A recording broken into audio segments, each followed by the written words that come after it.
Uma boa noite a todos. Espero que todos estejam bem, que a semana esteja a correr bem. Estamos na reta final já da nossa semana de oração. Tem sido uma bênção. Eu estou tentando assistir em casa. Pela correria da vida, às vezes é difícil a gente se deslocar até a igreja, mas graças a Deus e ao que o Andrew se referiu também sobre meios de comunicação, hoje em dia nós conseguimos ter a nossa vida um pouco mais facilitada com o YouTube, o WhatsApp. Que bom que isso facilita também para a mensagem. Antes de tudo, eu já queria pedir desculpa aos irmãos que essa semana, para mim, tem sido assim a semana da gripe.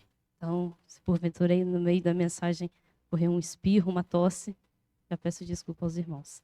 Bom, o nosso tema de hoje já está ali, ser sempre agradecido. E quando eu estava estudando esse tema em casa, eu achei interessante aquela pergunta. Sério? Porque parece algo tão óbvio, não é? Ser sempre agradecido, mas a sério.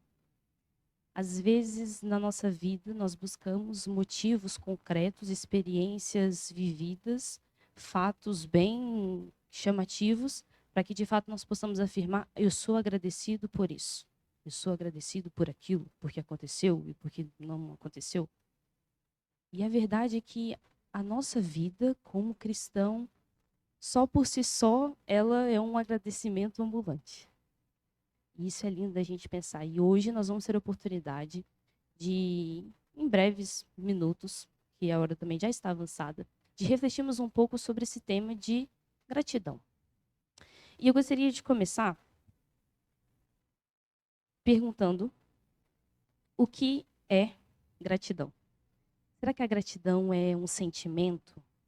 Será que a gratidão é uma qualidade? A verdade é que a gratidão é uma qualidade. É um sentimento, é uma qualidade que nós afirmamos que nós temos. É a admiração por alguma coisa, é o apreço por alguma coisa, é a compreensão de que, por mais que aconteçam coisas negativas na nossa vida, nós podemos olhar para aquilo e retirar pontos negativos, positivos, e não só pontos negativos. Bom, e eu gostaria que os irmãos abrissem comigo então as suas Bíblias. Estaremos sempre nesse versículo durante a mensagem, que é o texto-chave, que é 1 Tessalonicenses, capítulo 5, do versículo 16 a 18.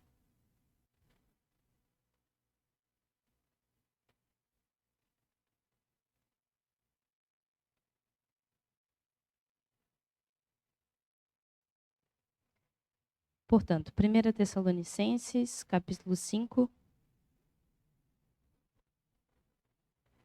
versículo 16 a 18. E diz o seguinte: regozijai-vos sempre, versículo 16, o 17, orai sem cessar, e o versículo 18, em tudo dai graças, porque esta é a vontade de Deus em Cristo Jesus para convosco. A verdade é que nessa revista há uma frase muito bonita, que eu nunca tinha ouvido e por acaso não tem um autor, que diz que a gratidão não vê outras coisas, mas vê as coisas de forma diferente. E a verdade é que, como eu tinha referido, por vezes acontecem coisas negativas na nossa vida. A Bia referiu a tragédia que aconteceu e que a gente está vendo nas notícias, por exemplo, no Brasil. E nos deparamos com esse tipo de situações e perguntamos, mediante a cenários como estes, aqui devemos ser gratos. Aqui nós devemos agradecer. E essa frase ela me fez pensar muito, porque ser grato não vai mudar a situação, mas vai fazer com que eu olhe para aquilo e enxergue de forma diferente e consiga extrair de uma forma mais simples algum ponto positivo. Então, o sentido amplo da gratidão é que ela é uma atitude perante a vida. É algo que nós temos que ter perante a vida. É uma felicidade que eu carrego dentro de mim. Uma felicidade que começa em mim para que depois possa alcançar outras pessoas. E um importante ponto é referir também que o fato de sermos gratos não significa que eu, Camila, enxergue a vida de forma perfeita. E não também significa que eu deva desistir dos meus sonhos, daquilo que eu pretendo alcançar na vida, só porque eu sou grato por aquilo que eu tenho e não desejar alcançar algo ainda mais. Significa que eu sinto um profundo apreço por tudo que eu tenho bem presente na minha vida. E por ser grata àquilo que eu tenho, eu consigo projetar aquilo que eu ainda posso alcançar com base na gratidão. Psicólogos fazem uma grande diferença entre emoções positivas e aquilo que é gratidão. Emoções positivas nós podemos ter, como por exemplo, o apreço, a alegria, a felicidade, que são coisas que nós temos momentaneamente durante a nossa vida. Já a gratidão, ela reconhece ou atribui um papel muito importante de outra pessoa na nossa vida. Que é quando nós falamos em casa, os nossos filhos, no cotidiano, sou muito grato por você, sou muito grato por isso acontecer. É uma qualidade, é algo que nasce dentro da gente e assim conseguimos espelhar para os outros. A mensagem em si, ela vai, como eu disse aos irmãos, vai estar focada nesse texto de 1 Tessalonicenses capítulo 5. E a verdade é que há alguns mandamentos na Bíblia que nós podemos aqui confessar que eles por si só não são só difíceis, mas também às vezes nós enxergamos que eles são quase impossíveis de nós observarmos. Nós às vezes sentimos dificuldades em estar seguindo a lei de Deus. Mas a verdade é que o objetivo de nós sentirmos dificuldade e o objetivo de nós termos esse sentimento de nossa, mas é tão difícil observar esse mandamento, é tão difícil estarmos dentro da lei, é que simplesmente isso nasce em nós a ideia de que nós não vencemos sozinhos. De que por mais que nós tentamos, por mais que nós acordamos e fazemos de tudo possível para conseguir vencermos sozinhos, quando nós sentimos dificuldade, isso lembra-nos que nós precisamos de alguém. Nós precisamos que Jesus esteja ao nosso lado para nos ajudar. Porque precisamos de um Salvador que, assim como a gratidão, habite em nós primeiro, através do seu Espírito, para que só assim, começando em nós, possamos alcançar outras pessoas também. Nesse capítulo 5, no versículo 16 a 18, Paulo, quando escreve estes versículos, ele faz 3 advertências. Então vamos revê-las. Ele diz: regozijai-vos sempre, que é a primeira. Orai sem cessar, é a segunda. E em tudo dai graças, é a terceira. E o importante é que, depois dessas 3 advertências, ele finaliza porque essa é a vontade de Deus em Cristo Jesus. E é aqui que está a chave. Viver com Jesus é a chave. A conexão que nós temos com Jesus é o que faz a diferença no nosso dia a dia.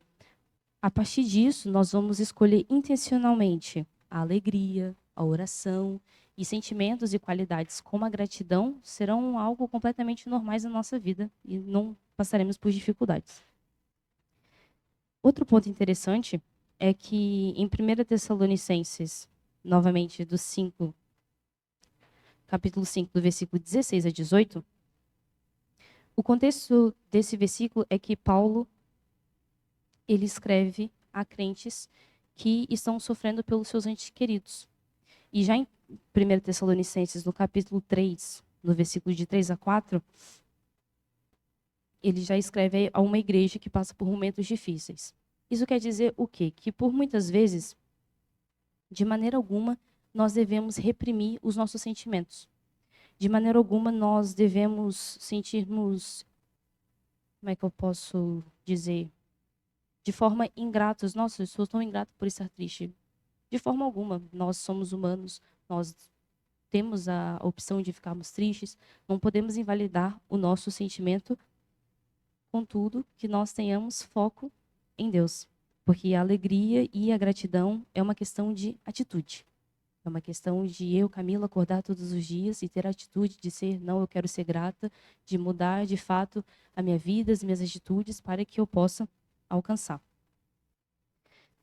No final do versículo 18, quando diz, porque esta é a vontade de Deus em Cristo Jesus para convosco, remete também à frase que nós nunca devemos deixar de orar, que tem sido o tema primordial da nossa semana de oração.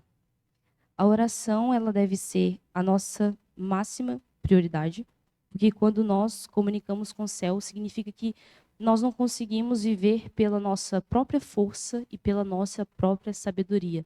Nós reconhecemos que somos fracos, que somos falhos, mas que apesar disso, temos um desejo dentro do nosso coração de fazermos diferente, de estarmos perto de Deus, de sermos gratos, de termos no nosso coração uma força e uma vontade de fazer diferente.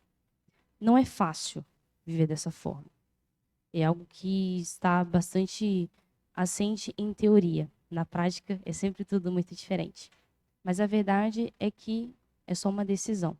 É a decisão que nós temos todos os dias de tomar, de fazer diferente. E eu gostaria de finalizar contando uma pequena história, que veio na revista também, de duas irmãs, que é a Beth e a Corny.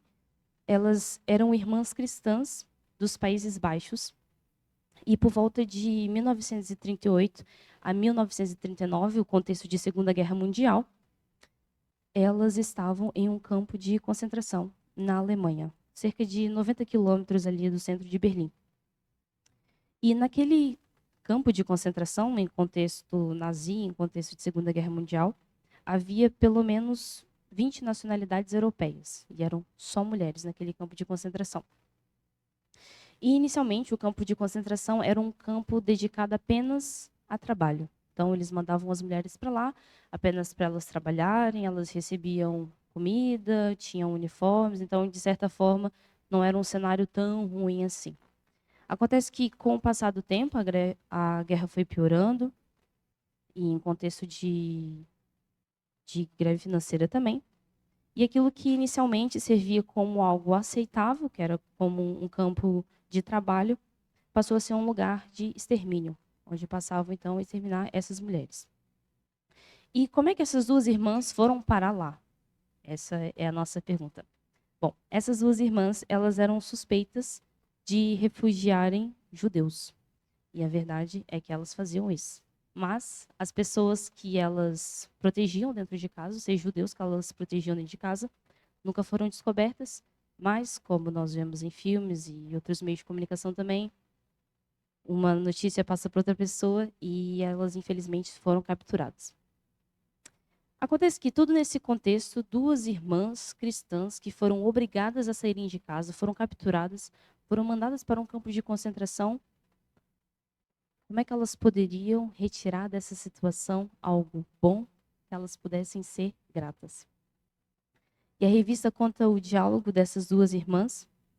Eu até assinalei aqui que a Corny era a mais negativa e a Borne, a Beth, a mais positiva. E a Corny reclamava, mas nós estamos aqui num campo de concentração, longe da nossa família, nesse lugar todo sujo, cheio de pulgas. Não há nada para agradecer. Não há nada que nós possamos olhar e dizer, olha, pelo menos acontece isso. E a irmã dela olhou para ela e falou, mas você já parou para pensar que nós estamos juntas? Eu poderia estar em outro país e você está aqui sozinha, mas nós estamos juntas. E a irmã dizia, ai, tá bem, mas isso foi uma mera coincidência. Bem, nós estamos juntas, e depois? Continuamos num campo de concentração, continuamos num lugar sujo, com pulgas, e não há nenhuma luz no fundo do túnel. E a irmã dizia, você lembra que a gente conseguiu trazer uma Bíblia escondida? E a irmã falou, tá bem, estamos juntas, trouxemos uma Bíblia escondida. E depois? Irmã negativa. E ela dizia, olha, nós temos a oportunidade de, com essa Bíblia, e juntas, pregarmos a essas mulheres que estão conosco também neste quarto.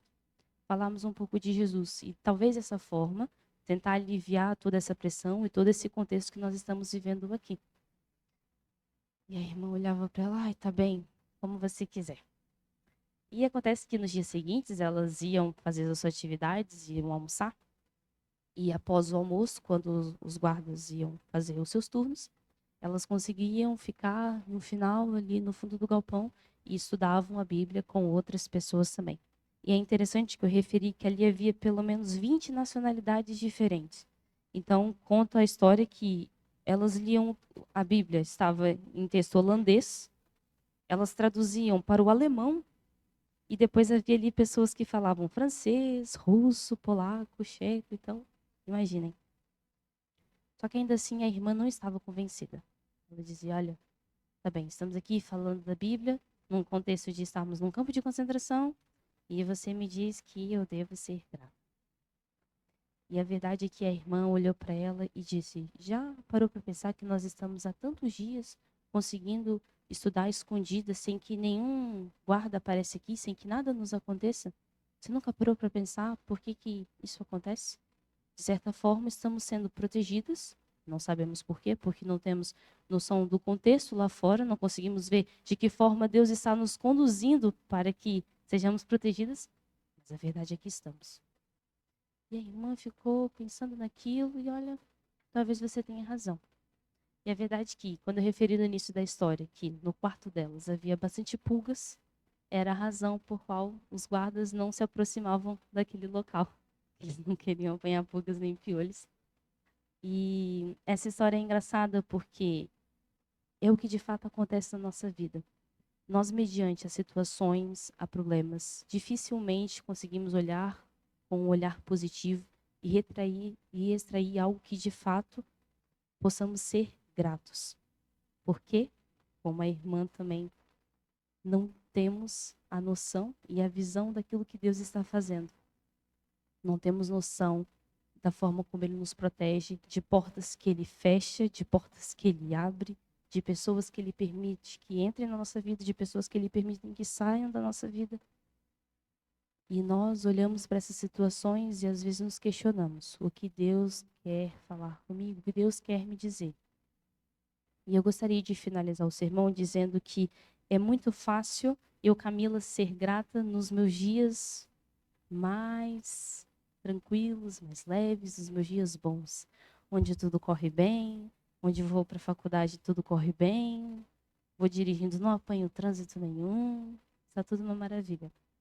Agora, quando nós somos colocados em contexto de prova, em contexto de testar a nossa fé, de testar aquilo em que nós acreditamos, dificilmente eu, Camila, consigo olhar e dizer, sou grata.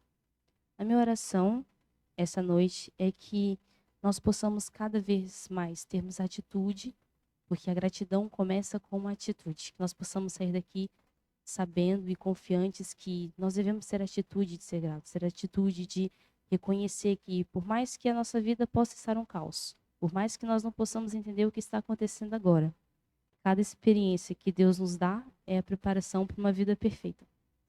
Então, que nós possamos orar uns pelos outros, estarmos em oração, em comunhão, e que Deus a cada vez mais possa nos ajudar a sermos pessoas gratas. Amém. Oremos. Senhor Jesus, Pai Celestial, quão gratos somos pelo privilégio, pelo prazer de mais uma vez estarmos na Tua Santa Casa. Pai, neste momento, no nosso coração, está o desejo sincero de que cada vez mais nós possamos ter a atitude de sermos gratos. Não só por aquilo que o Senhor nos dá, não só por aquilo que o Senhor nos deu, mas por aquilo que o Senhor nos dará. Por toda a proteção que nós não vemos, mas com certeza nós sentimos. Entregamos neste momento a nossa vida em Tuas mãos, as nossas famílias e a nossa igreja. Vem estar conosco, nos dê uma boa noite na Tua presença. É isso que eu te peço e te agradeço. Em nome de Jesus, amém.